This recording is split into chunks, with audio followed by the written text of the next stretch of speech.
अमर कथा पार्वती जी को, अमर कथा केवल जगत जननी जगदम्बा अम्बा पार्वती को सुनाई दी। हाँ, कथा एक स्त्री के जीवन में जब आती है तो वो कथा को जनमानस को परोस देती, परोस।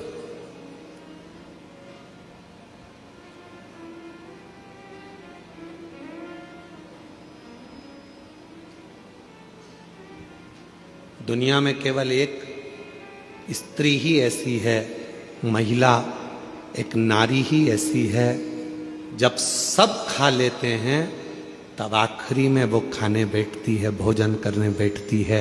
जो मिल गया उसमें भी उसकी तृप्ति होती है, नहीं मिला उसमें भी उसकी तृप्ति होती है।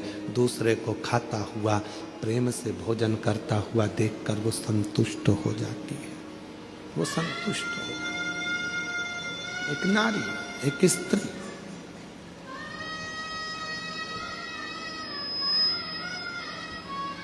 कल कथा चल रही थी भगवान देवादिदेव महादेव के मंथन की, और मेरे भोले बाबा ने कंठ में विष को रख लिया था और मां पार्वती जी ने उसको रोक लिया था अंदर उतरने से पहले।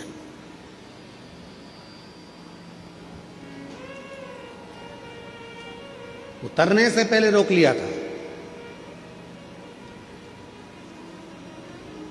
दुनिया के आधे से ज्यादा क्राइम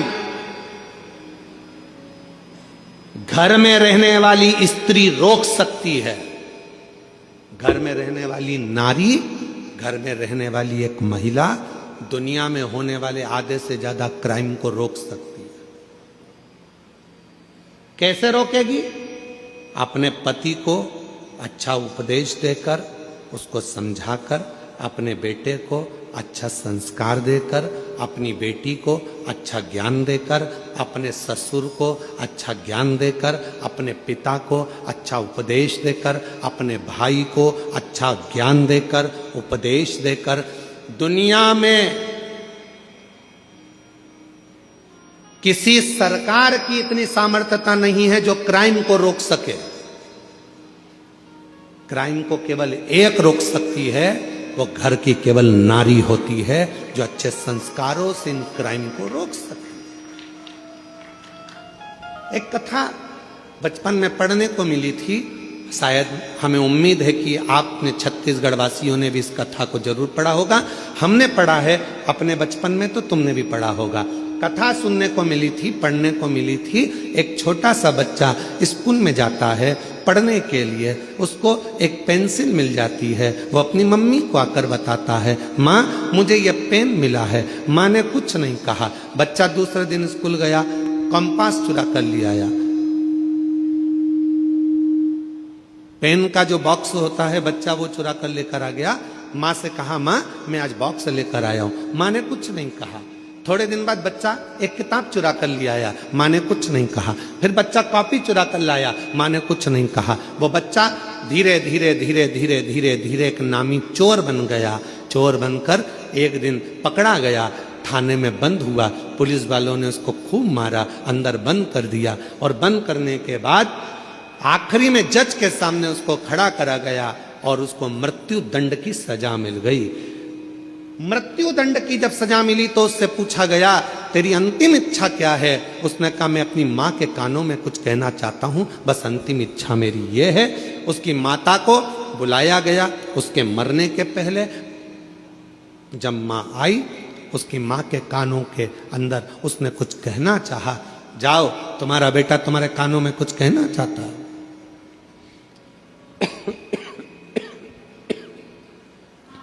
माँ ने कान आगे करा।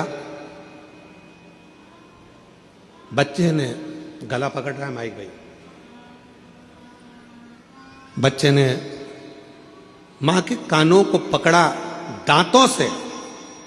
इतना तेज उस लड़के ने अपनी मां के कानों को काटा कि उसमें से रक्त निकलने लगा। पुलिस वालों ने उसको छुड़ाया। मुश्किल से वो कान दांतों से छूटा। आखिरी में पुलिस वालों ने पूछा कि ये तेरी माँ है और तूने इसको दांतों से काट दिया? तो कहा, आज सूली पर चढ़ाने वाली भी ये मेरी माँ है। जिस दिन मैं पहली बार चोरी कर कर आया था, मेरी माँ मेरे गाल पर थप्पड़ मार देती तो शायद आज मुझे फांसी की सजा नहीं मिलती। आज मुझे फांसी की सजा नहीं मिलती। दुनिया में कोई ऐसी सरकार नहीं है जो क्राइम को रोक सके। क्राइम को अगर रोक सकती है तो वो घर की नारी रोक सकती है। अपने भाई को समझाकर, पिता को समझाकर, बच्चों को समझाकर, अच्छे संस्कार देकर, प्रेम देकर, स्नेह देकर अपने बच्चों को गलत जगह से रोक कर वो क्राइम को रोक सकती है। केवल एक स्त्री, केवल एक नारी।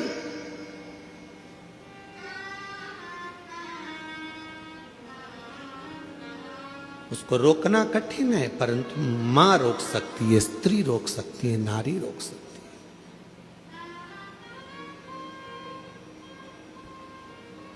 कितना विचित्र प्रसंग है। विनायक का सिर किसने काटा था? जम के बोलो जरा। गणेश जी का सिर किसने काटा था? शंकर भगवान। किसका सिर लगाया फिर बाद में? हाथी का।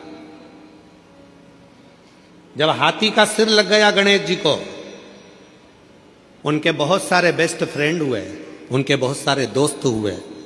उन्होंने उनको भरना प्रारंभ करा। तेरा पिताजी है, तेरा सिर काट कर तेरे को हाथी का सिर लगा दिया। इंसान का लगा देते, मनुष्य का लगा देते, कैसा तेरा स्वरूप बना दिया। लोगों ने भड़काया। गणेश जी गुस्से में लाल होकर अपनी माता के पास गए। मां, मेरे पिताजी ने मेरा सिर काट दिया, मेरे पिताजी ने मेरे साथ ऐसा किया, हाथी का मुख लगा दिया। कितना विद्रोह भरा था गणेश जी के अंदर कि तेरे पिताजी ने तेरा सिर काटा, हाथी का सिर लगा दिया। फिर मां ने समझाया, बेटा तेरे पिताजी साधारण नहीं है, उनने बहुत सोचा होगा। उनको मालूम है कि दुनिया में सब कुछ हो सकता है पर कोई लंबोदर नहीं हो सकता है, इसलिए तुझे लंबोदर बना दिया। मां ने समझाया। फिर दूसरी बार बारी आई। कार्तिकेय को बैठने के लिए मोर मिल गया, शिव जी को बैठने के लिए नंदी मिल गए, मां जगत जननी को बैठने के लिए शेर मिल गया। सारे देवी देवता अच्छे अच्छे वाहन पर बैठ गए। आखिरी में गणेश जी को छोटा सा चूहा दे दिया। फिर दोस्तों ने भर दिया। मां, पिताजी को तो देखो, मेरे लिए चूहा दिया।